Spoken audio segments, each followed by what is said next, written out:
Let's welcome on stage our special guests. We have Tim Harrison, J.J. Siler, and Charles Hoskinson.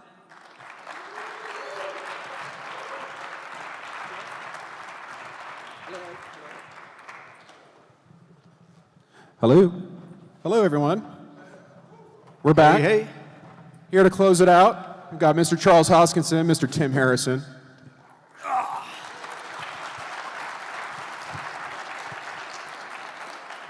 Y'all tired?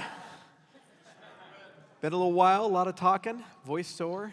I heard some people partied till 3 o'clock in the morning last night. That's how Kansas City does it. Hell yeah. Got to bring in some Kansas City artists. They're the best. Just like that, but with mushrooms.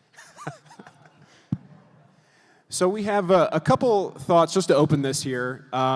Really, the point of this panel is to tell the story of the evolution and growth of the Cardano ecosystem and the community, from the founding vision to where we're headed next. So wanted to highlight a few key moments here and memories that illustrate elements of that journey and say, to just reiterate the founding principles, outline opportunity and the potential for wider industry impact for Voltaire and how governance can really shape the blockchain industry and how the community has the opportunity to do more and do something that's never been seen before in the blockchain industry, so in this space and beyond. So my question, this is my favorite question, this is why I put it first. The first time you really saw sparks of a community in the Cardano ecosystem.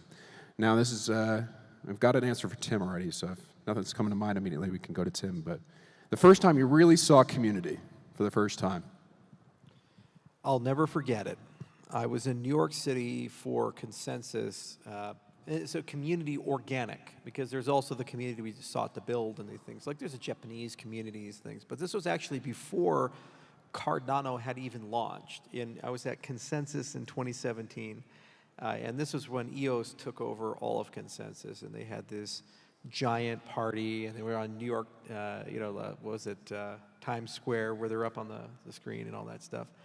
And I was recognized on the street by a random person who wasn't even going to Consensus. And he says, "You're Charles Hoskinson." I was like, here we go again, Ethereum. He's going to ask the Ethereum story. He's like, "You're the guy who's working on that thing called Cardano." And I was like, yeah. First time it ever happened. And he said, "I'm going to a meetup about it." I said, "What? Meetup?" And it was like 5 guys drinking beers, and went out there and hung out with them for about 2 hours, and we were talking about the future and these things, because he'd seen some videos, and I bought him beer. And that was the very first time I saw that, and it just blew my mind, because we hadn't quite marketed it yet. We hadn't quite really started going out there and talking about Cardano and things. It's just videos and AMAs and these things. And then when it almost became like Fight Club for a little while, where I'd go to places, like I was also in Canada, I was leaving Vancouver, and I was checking in, and I was getting these weird vibes from the guy checking me in. And I was like, fuck, I'm going to have 4 S's on my ticket, and they're going to like strip search me and shit. They think I'm a terrorist or something. And so after I finished checking in, the guy kind of leaned over, and it was like a Fight Club moment. And he's like, "I love Ada."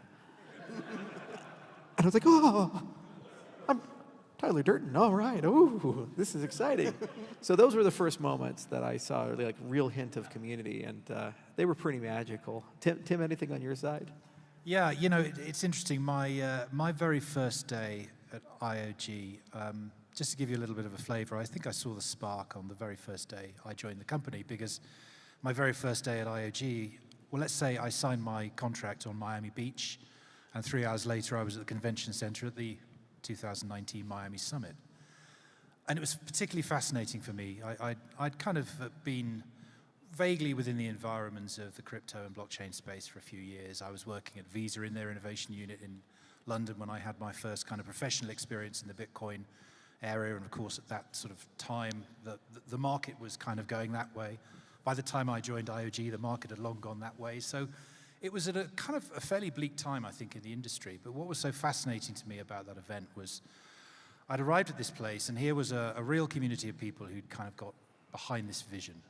It felt much more like a political movement with an overly keen interest in technology rather than anything else at that stage. But it was instantly fascinating to see that, particularly since my professional background from then before had been very much in top-down, command and control type corporations, creating products and probably, you know, for someone like Sony, who I worked for a while, the closest thing you got to a community was a bunch of guys kind of queuing up outside the store to get their first version of a Sony phone, or arguing about megapixels on various forums. It wasn't really the same thing at all, and I think that was my first exposure to a kind of a true blockchain community in Miami, people who came from all over to really get behind something that was very much a vision at that stage.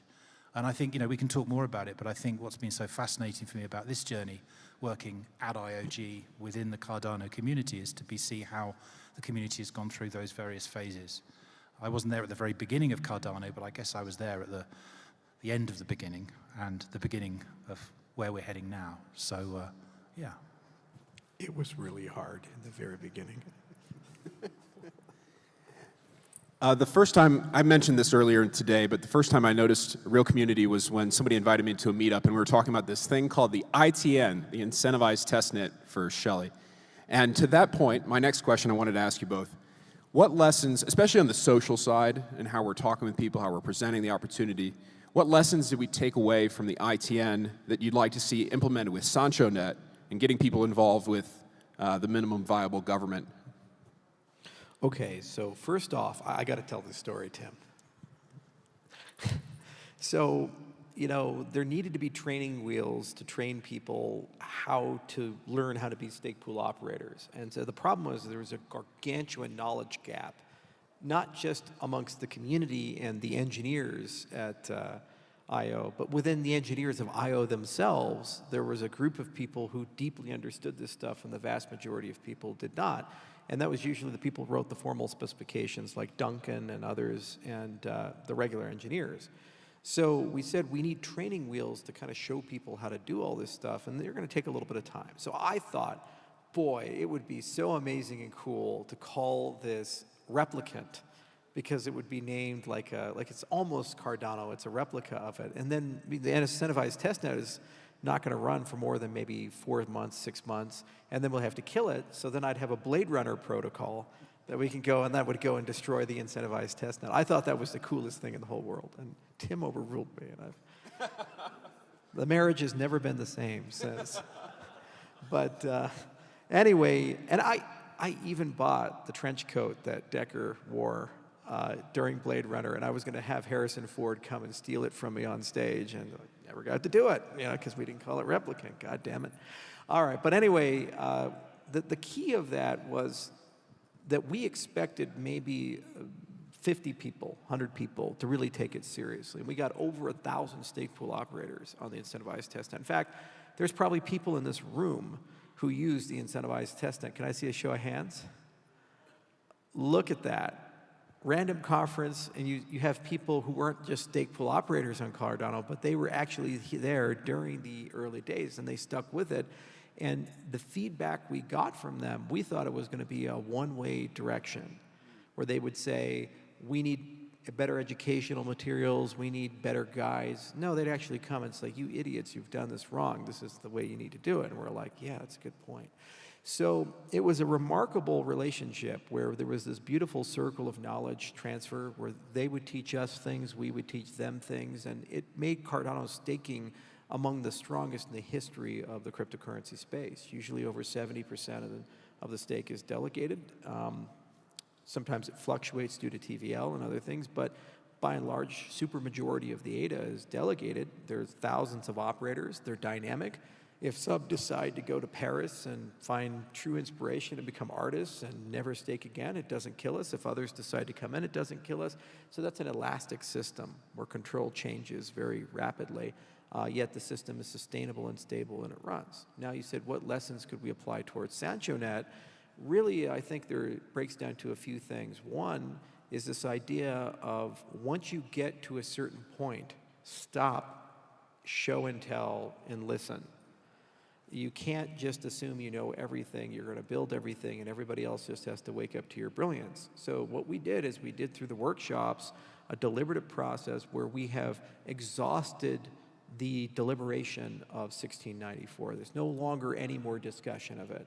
Well, it's not productive. You're polishing something. The next step is to have a testnet where people actually try to break it, show problems with it, use it, And in the process of using it, they're going to come back with thousands of conversations. Going back to like Baldur's Gate 3, that I keep mentioning it because it's an amazing thing. 22,000 years of playtime. They worked on it for 6 years.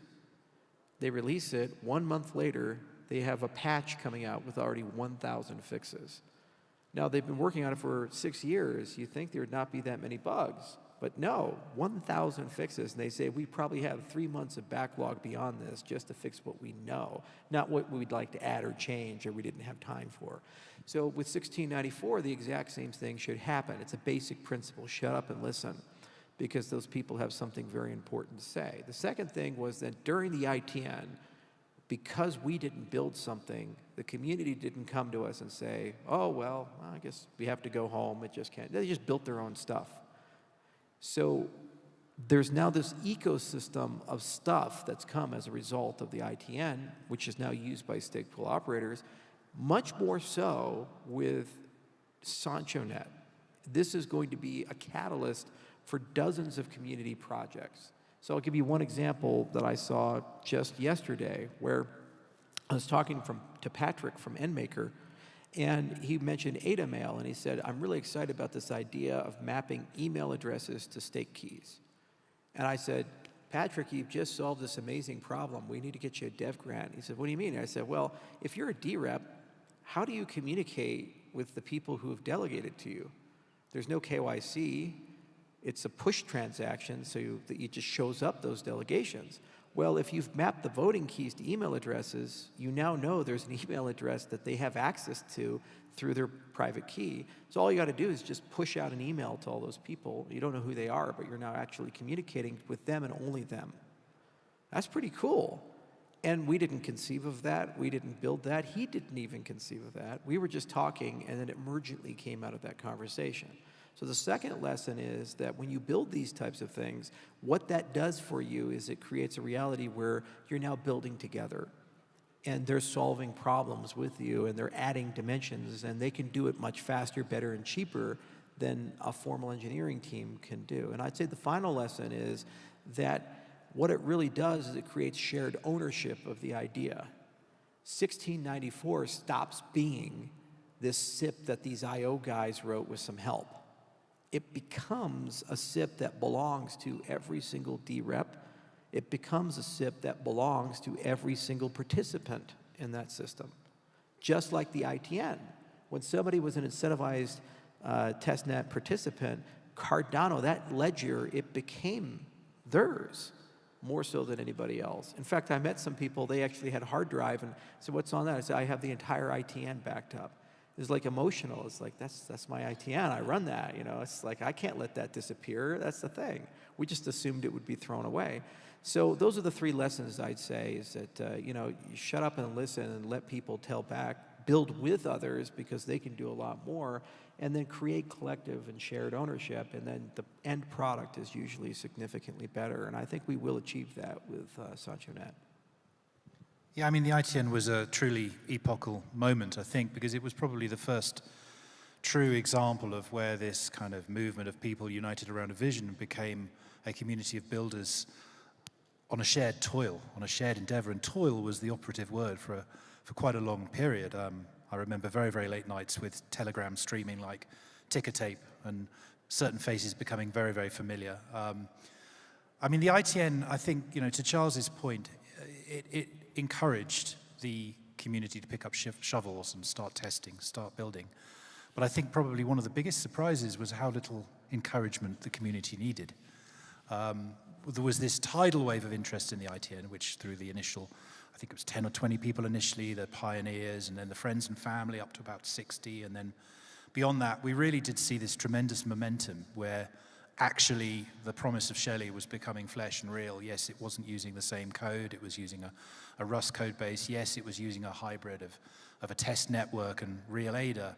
But as I say, it was really the kind of the true technological rallying point for the community in a way that we really hadn't seen before that point. And many, many lessons got transferred, not merely into sanchonet where we are now, but this whole idea of building out loud, of seeing yourself as a technologist, as a developer who is there to try and empower other developers in a more kind of open source kind of way. It was a very scrappy form of open source. quite famous for having the word wrecked added to the Cardano lexicon by a certain gentleman. It was long before the days of catastrophic. But it was scrappy, but it was super exciting. And finally everybody knew, yeah, this is why we're here. This is what we're trying to build. So yeah, with sanchonet, really to try and draw upon those same principles of empowering the people who want to use the tools, who want to govern Cardano, who want to empower their fellow community members, get them in, get them building, empower them, support them. Hopefully it'll be a little less scrappy. We've got a website this time, which is nice, sancho.network, for those of you who fancy getting involved. But yeah, I think the ITN was a truly formative moment for Cardano, and quite a moment for me personally as well, I think. Help Rare Evo showcase a variety of stake pool operators and their missions around the world. Vote for Rare Evo Catalyst Proposal number 106811, facilitating SPO travel and media production at high-value blockchain events worldwide. What was that website again? Sancho.network. Yeah. Dot what? .network. .net. Sanchonet.network. No, Sancho.network. Sancho.network. .network. Write it down, right? Sancho.network. Sancho.network. There we go. We got it. Sancho.network. We might just say it at the end as well, just to be sure. Sancho.network. Got it? All right, good. Okay. All right, everybody got a phone? Can you type on your phone sancho.network? And just show of hands, like who actually has access to the page. Can you see the page? It's working? It's up? It's working. Okay, now the people who have access, help your neighbors and make sure everybody else is there.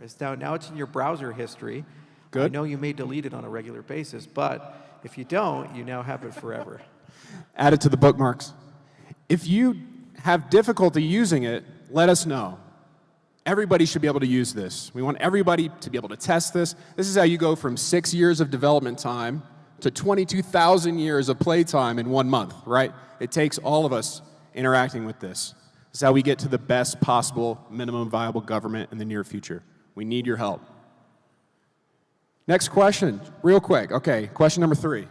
How do you see the founding principles, IOG, Cardano ecosystem evolving with Voltaire governance coming in? You know, I always look at it where you have two things you have to solve with any governance system. You have intelligence and wisdom. So intelligence is your ability to do things in an environment with a constraint of resources. So you have some goals and you say, like, I'm a mouse and I'm in a maze and I'm going to try to find the cheese. And maybe I only have 5 minutes to solve the problem before they grab me and shock me or something. Okay, so can the mouse do that? If you have a very intelligent mouse, the mouse can solve the maze. Great. Wisdom is which goals should you pick? So the great example of our human race for this is the Manhattan Project, where it's a hyper-intelligent but very unwise project. It's hyper-intelligent in that the smartest people in the world got together and they did something that had never been done before. They created a nuclear reaction that resulted in the creation of a weapon. It's unwise because they gave that capability to a government that wasn't prepared for it, and into a world that wasn't prepared or could conceive of this, which led to an arms race. And just 10 years after making it, you have, the invention of the hydrogen bomb, which is thousands of times more powerful. And almost twice in the 20th century did the human race go extinct. Literally a single person made the decision not to kill all of us. In the case of the Cuban Missile Crisis of 1962, it was the first officer of a Soviet sub. The captain had turned the key to launch nuclear weapons. The first officer decided not to do that and was punished for it. And then again in the 1980s, a lieutenant colonel in charge of a missile silo in Moscow, a software bug made the people at the silo believe that the Americans had launched nuclear weapons, and his orders were to launch ICBMs at the United States, which would have resulted in nuclear war and all of us dying. And it was so vicious during that time period that the major who was there pulled a gun on the lieutenant colonel, and he was threatening to kill him if he didn't launch the weapon. Twice, 2 people basically decided whether all of us here get to be here. Is it wise to create a capability that has that? So wisdom and intelligence, any form of governance, when we think about these types of things, these have to be the two things you always think about. In terms of increasing intelligence, are you gaining the skills and capabilities of all the people who are at the table? Organizations like corporations, governments, they're super intelligent organisms. Think about how smart Google is. How many PhDs work there? How many millions of hours of capability is there on the execution side? Think about SpaceX. They're literally building this gigantic rocket that's the size of the Statue of Liberty. They're going to launch it and go to Mars, and there's a good shot they're going to achieve that. Is it because Elon Musk is doing it? No, he's tweeting on his toilet. It's because there's all these amazing engineers. He really does do that. There's all these amazing engineers that are there that are working on this every single day. Now, that is not an answer to the question of, is it a good idea to go to Mars? That's the wisdom question. So good governance systems handle both sides of, should we do this? Is this a good idea? Synthetic biology is another example. Is gain-of-function research a really good idea? That a small group of people in a lab can make a virus that can end the entire human race, and we're not going to really regulate that well. Probably not, especially if everybody has access to that and it's on the internet. So good governance should do that. What we try to do at I.O. is we don't really think about trying to inspire and endeavor to be an organization that tells people what to do. Rather, what we try to do is be an organization that focuses on the wisdom side and says, okay, let's talk through what we ought to do and how we should think about this. And we have to do things like broaden your time horizon. The cryptocurrency industry is a great example of this, where everybody is very narrow focused. They have blinders on. They say, what's your adoption today? Not, how do you build something that's going to be here 50 years later? How do you be the first mover to the market? We have to win. Why is the price not going up? Why don't we have more of this? These things. Okay. Burn ADA. That's the ultimate unwise thing. Like Stellar destroys like 20% of their supply. Slight boost in price, goes back down at a while. Did that really help anything? So what we try to do is we try to be the wisdom company where we say, let's talk about what we are trying to achieve.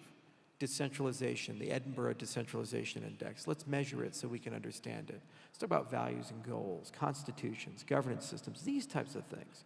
Because then what can happen is that everybody can absorb those capabilities, those tools, those thought processes, and ingrain it into their own lives and to their own decision making. Then they can choose what to do with that. Not just in Cardano, but life in general. Then the other thing we do is we try to build capabilities. We gave the world the ability to use AGDA in a software supply chain where now you forever can write formal specifications that can extract a Haskell and be a basis to know if things are correct. That means we can write software in Cardano land that only NASA could write before, and we can do it with a small group of developers. You now have Marlowe, you now have Plutus, you now have Prism. These are for you, because you can use these things, and they're very powerful tools. And just like any carpenter in their workshop, do you always use one tool or the other tool? Well, sometimes, but usually you have a diversity of these things. So it's your decision on which ones to use, but their mere existence makes you more productive, more efficient, and thus more intelligent, more able to achieve the things that you want to achieve. So those are our values as an organization, is to be the wisdom company and to build the capabilities company and go build those things and give them to people, but we will never be the company to tell you what to do. We'll just be the company to say, have you really thought that through? I think when it comes to Cardano, one of the things that got me most excited about the project at the moment was an extremely powerful vision from the get-go. A very, very clear sense of where we were headed. But I think what made it especially powerful was the fact that that was within frameworks. I think, like most people in this room, the whiteboard video was probably one of the first exposures to that framework thinking, that logical clarity of this is how we want to do it. And alongside with that, the original Cardano roadmap. I think our path along that roadmap has had an inconsistent trajectory at times. There have been ups and downs, there have been bumps in the road, but I think Cardano has been relentless in its pursuit of meeting the high-level objectives of that long-term roadmap, and as a result now we're into the age of Voltaire. So that's all very well and good. You need formal frameworks, but ultimately what that roadmap never really captured was the organic growth that we saw interwoven without, throughout that framework. And I think, events like Rare Evo here today and every community event that we go to just demonstrates the power of the organic growth of Cardano as a network through its community in a way that was never captured in any roadmap. Arguably, there are some elements that probably should be on the roadmap. It would have made life a little bit easier for some of the people who've rolled up their sleeves and built this stuff. But it's just fascinating to see just how many projects now are building the back-end technology to make the development path smoother. We saw Maestro, for example, launch their new service today. Some amazing work being done by people like TX Pipe, alternative languages like Akin. I mean, there's far too many builders to mention here without leaving any out. There was a fantastic tweet yesterday, I think, from Matthew Dura, where he just captured probably about 70% of them. And I think that's what's been so powerful about Cardano in the past. Provide the frameworks, provide some rigidity in terms of rules, but ultimately create a frame in which you can really encourage and drive organic growth, as we say, from the community for the community. Thank you very much. Tim, I'm going to ask you this last question first. A successful implementation of the minimum viable government is obviously the immediate objective, but what are your wider hopes for the continuing evolution of the ecosystem? And what does it look like? What does success look like to you? And where do you hope that it will go from here?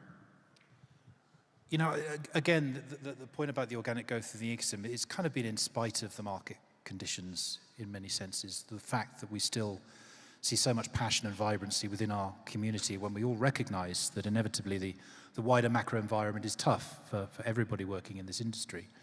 I also saw a fantastic T-shirt somebody was wearing along the way where they said, I'm going to misquote it now, but the ultimate rewards are about the friends you make along the way. I don't know if anybody else, Woodland Pools tweeted it, and I think it was Betty from Sappy Seals who was wearing the shirt. I don't know if she's here today. I think I need to get one of those shirts. But what to me that really summed up is actually the resilience of the Cardano community and the ecosystem builders, that despite numerous challenges in terms of the core tech originally, building solutions, building connections, building those partnerships, which are really now starting to bear fruit.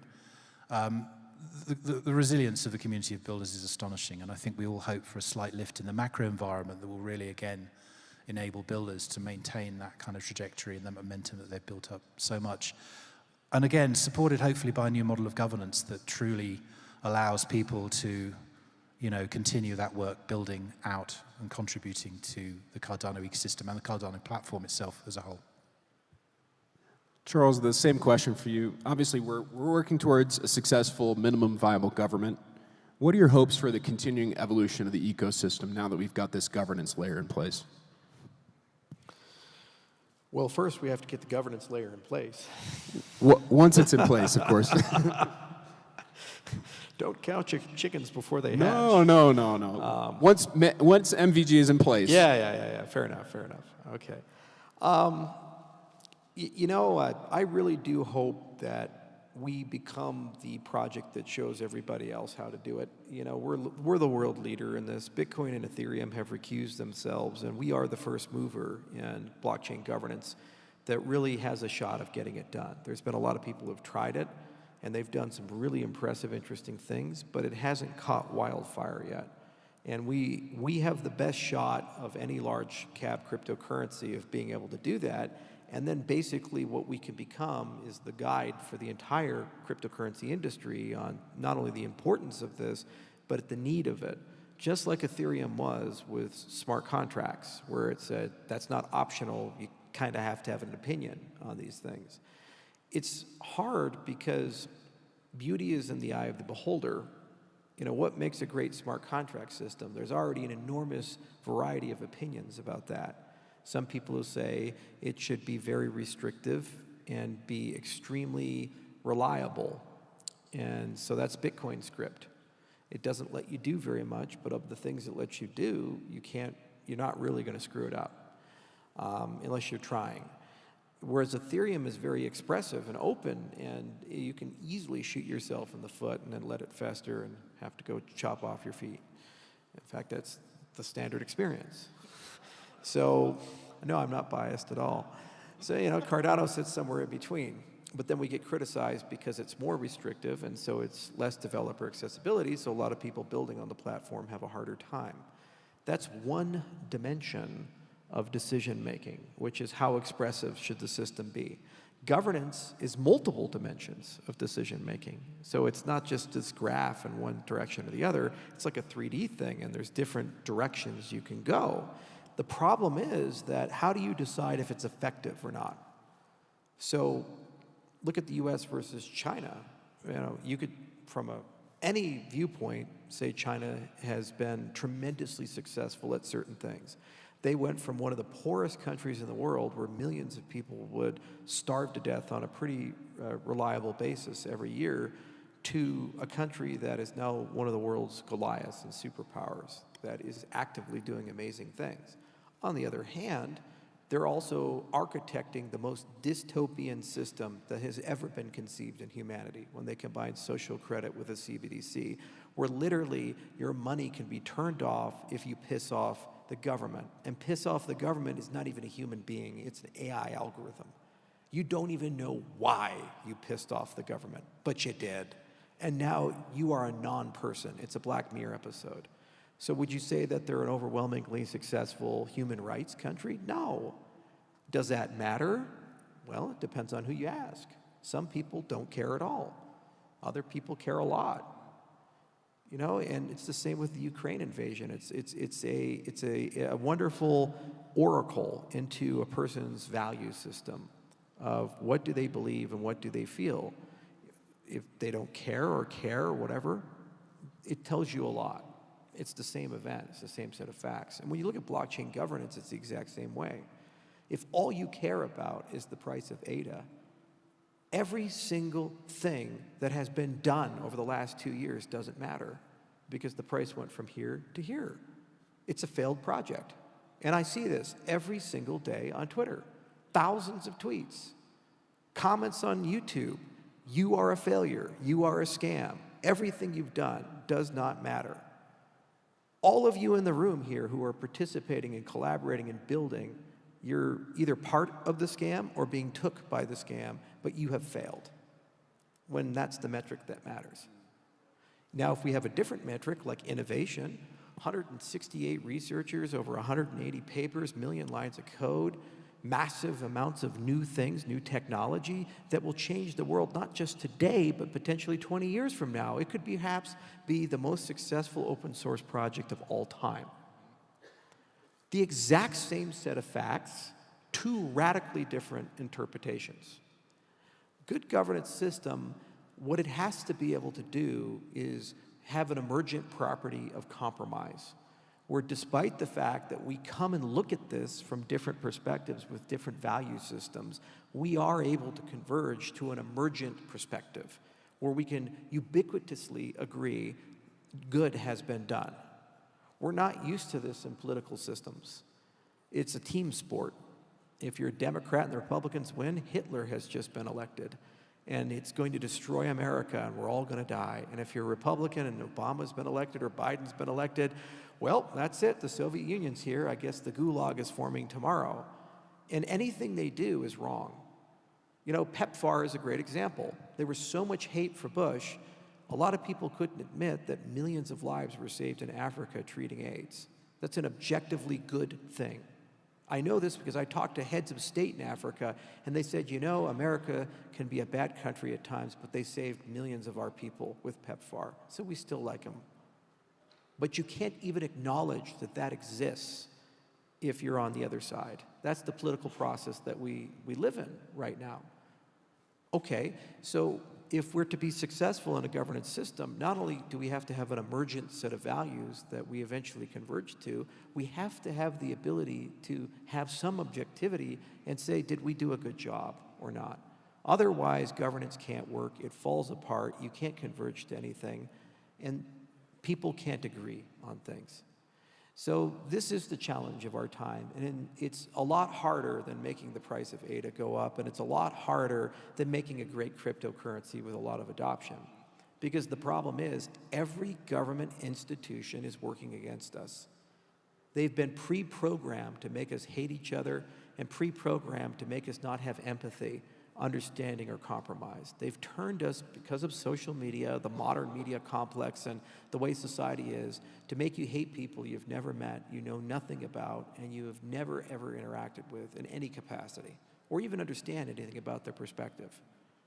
Yet somehow we're going to come together, 100+ countries, build an on-chain digital nation, and agree with each other. That's pretty fucking crazy if you think about that. But if we pull it off, we don't just build a great cryptocurrency, we heal the world. Because people will start asking, if I can do it over here, why can't I do it over here? And then we get a better government overall, and ultimately society as a whole gets better. So it's hard, but we'll get it done, because we're smart, we're good people. And I think people are generally good, and I think people want this to happen.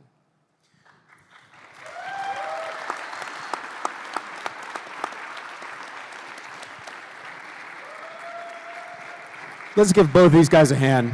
Thank you guys very much for both of your thoughts, your insight, your leadership. Thank you. Wonderful work. I look forward to co-developing that minimum viable governance layer with all of you and finding that emergent property of compromise, restoring that as a real value for our entire ecosystem and for the greater world, actually. So thank you both. Thank you, everyone. Thank you to the Rare Evo organizers. We had a wonderful time here, and I hope you all have a great rest of your day. Take care. Bye. Thank you, everybody. Thank you. Claim your official proof of participation in Rare Evo 2023. Whether you attend physically or tune in on the live stream, you get a free NFT painted by Brendan O'Connell live from our Expo Hall floor, and you get whitelisted for the Rare Perks NFT presale. By claiming, you will be entered into a giveaway of multiple rewards, including the original one-of-one physical painting by Brendan, along with exclusive access and opportunities for Rare Evo 2024, including, but not limited to, free general admission and VIP passes, a 10x10 booth, workshop space, and more.